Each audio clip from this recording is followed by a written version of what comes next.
So every platform functions a little bit different in terms of like Facebook, for example. There's absolutely no way you're going viral on Facebook. I think we all know that by now because the way that the algorithm is structured, you're going to reach your fans, maybe 10% of them, which is why it's really smart to take one post, at least one post a week, and spend, I don't know, $10, $20 just to boost it to your fans. So that's something that if you're not doing, your assistant's not doing, if you're lucky, any given post is going to reach 10 to 20% of your fans anyway. Um, so definitely create a budget, and if you guys watching this need help allocating a specific budget depending on your fan base. If you have 1,000 fans, I'd say, go $10 over 2 days with a boost, but boost some of your content. Many of those are probably either your patients or your customers that already you have a relationship with. So you got to at least get them to see your stuff. That'll create more reactivations and more sales and all that other goodness just because of it. So that's like one thing.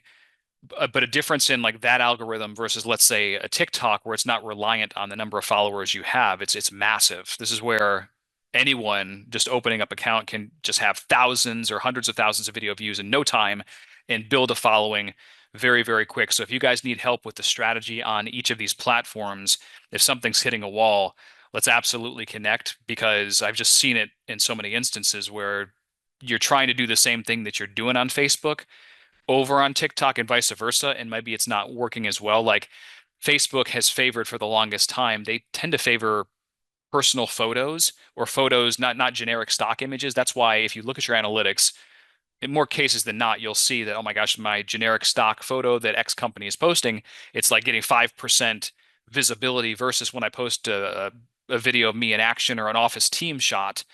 We're launching something. I mean, we're getting like 30% or 40% visibility from all our fans. So it's a pretty dramatic difference in there. So sometimes those slight refinements in your strategy obviously are going to give you way more visibility. And I'm all for paid ads, but if we can maximize the free organic reach on top of that, you might as well.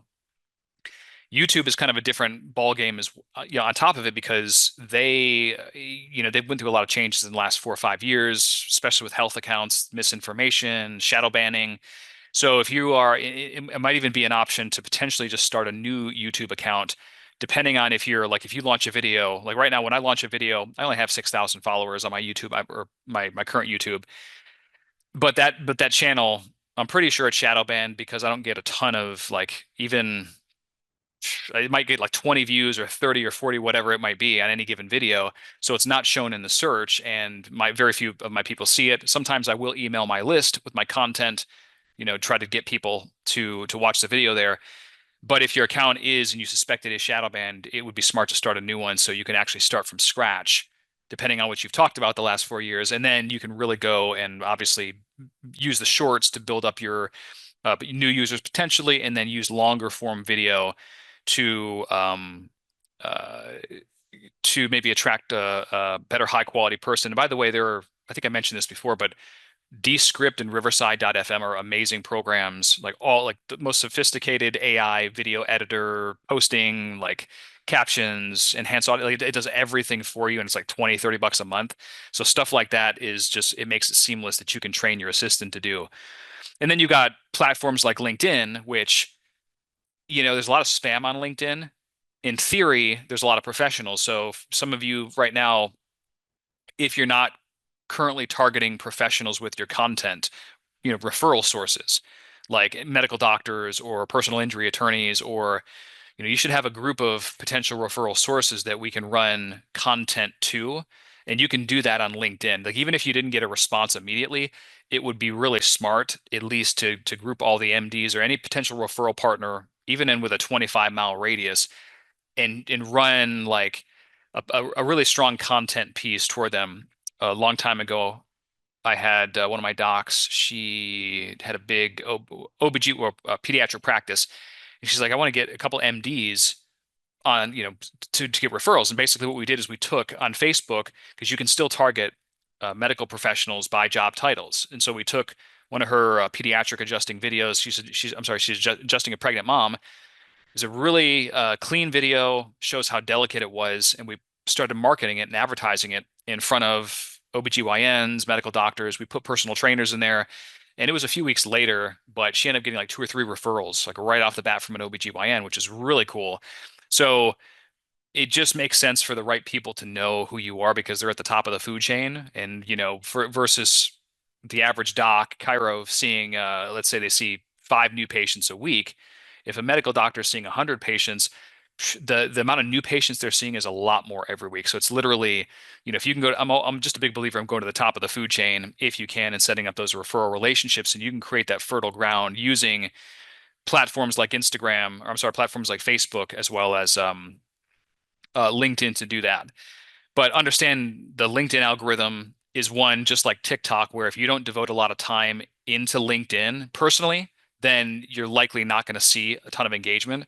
If you have a team member in the office that you just want to really empower, they've got some extra minutes during the day, it would be smart for them to get on any channel. So if it's TikTok that you really want to grow that channel, you have them start to engage for you and say, hey, listen, let's go and choose 10 videos. Here's what I want you to do.